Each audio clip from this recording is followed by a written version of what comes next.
In this video, I'm going to talk about how to fade and reduce the appearance of stretch marks. And while most treatments take time to work, at the end of this video, I'm going to share a common myth about how to hide them and what actually does work for a temporary but quick fix. But what I want to know from you is, how did you get your stretch marks? Are they your badges of honor from being pregnant? Did you develop them from a growth spurt, from working out, maybe from breast augmentation? Put that down in the comment section down below. But before I get into this video, welcome to Dianainthepink. My name is Diana. I'm a physician assistant and I specialize in women's health and gynecology. You are watching In the Pink, and if you're new here, In the Pink means in good health and spirit. So make sure to subscribe for more videos about women's health and pregnancy.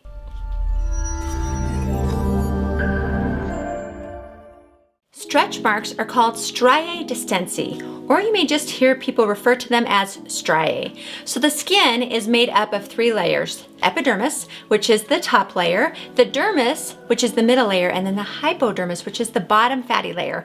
And stretch marks form in the middle layer, which is the dermis. And it forms when the connective tissue, the collagen and elastin within the dermis, is rapidly stretched further than what the elasticity will allow. Pregnancy is a very common cause for this, especially in the last trimester. And it happens to like 50 to 90% of pregnant women. But it can also happen if you have rapid weight gain, if you have a growth spurt, if you put on a lot of muscle mass, like with working out, or with a breast augmentation where the skin over the breast is stretched to make room for the implants. It can also happen when somebody is taking corticosteroids or using a steroid cream chronically. Other less common causes can be from certain medical conditions that make their skin less elastic, like with Marfan's or with Cushing's disorder.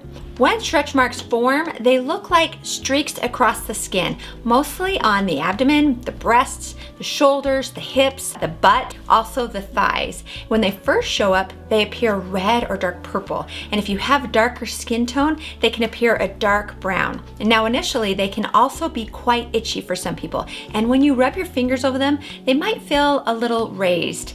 As time passes, like over months to years, the stretch marks can fade to a lighter pigmentation, sometimes appearing pale silvery to light brown. When you rub your hands over them, they feel wrinkly and a little recessed or sunken in because the tissue is atrophic and it's thinned out.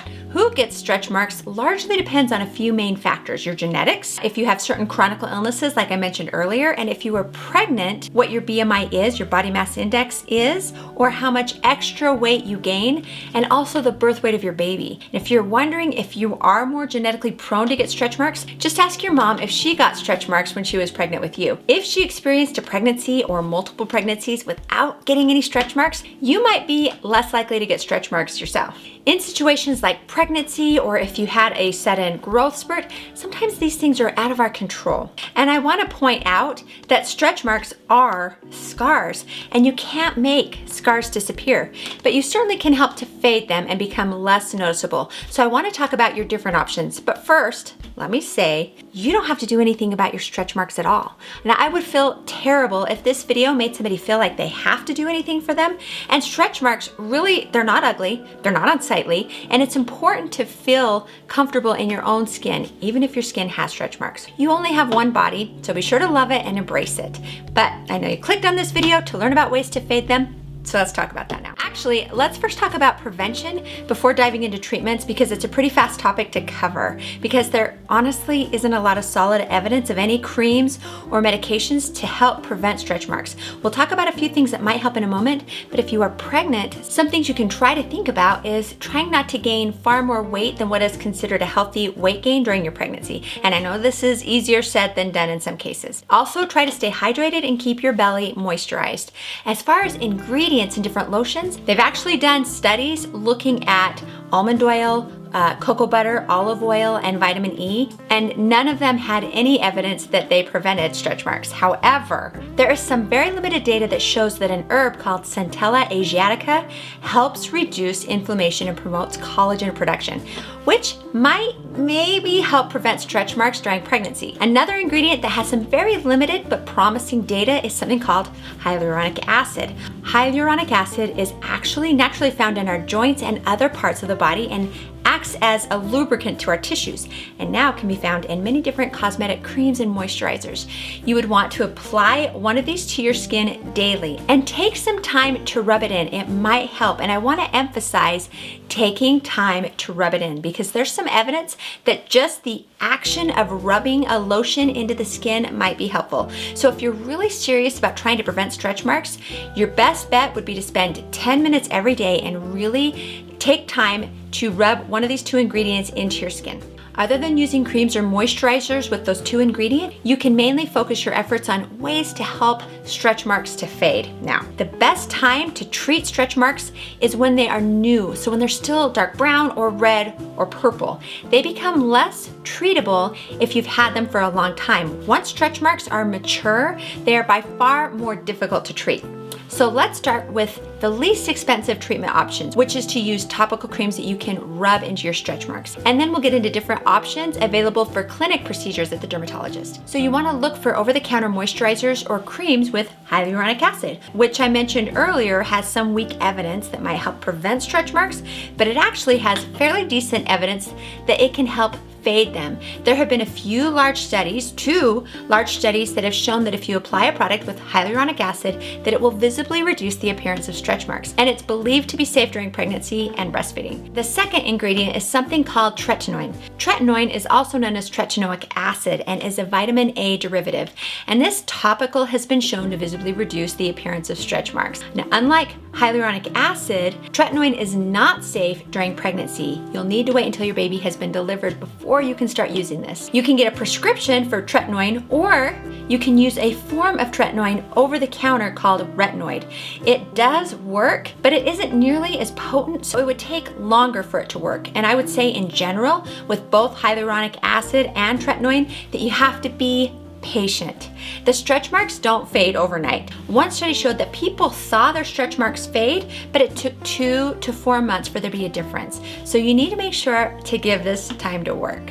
The final option is to see a dermatologist for a professional in-office treatment. And the goal is to try to reduce the texture and color of the stretch marks. And these procedures do this mainly by increasing the collagen and elastin in the dermis. There are a whole slew of different options for this, and sometimes you have to do 2 or more different treatments to get the best outcome. Your dermatologist can perform something called pulse dye laser therapy, which concentrates a beam of light which is converted into heat and targets the blood vessels of the skin. They can do something called fractional laser therapy, which creates columns of thermal damage to the skin, which promotes regeneration.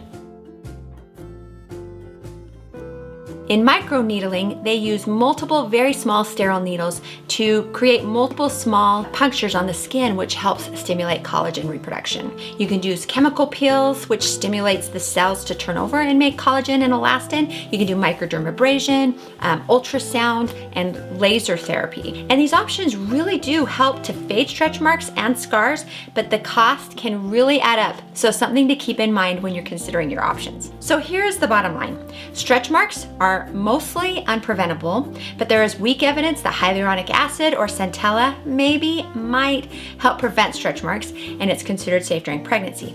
And the process of applying and gently rubbing the lotions into the belly may have some benefits, so hey, it won't hurt to use them if you want to, and it just might help. Don't be disappointed if you still wind up with stretch marks, but if you want to do something to treat them, the sooner the better. You can use either Tretinoin or hyaluronic acid at home, or if you don't mind spending a little bit more money, see your dermatologist for in-office treatments. Now, as promised at the beginning of the video, I wanted to talk about this certain myth that's been running around. It's the idea that tanning beds will fade stretch marks, and I just want to say that is completely false.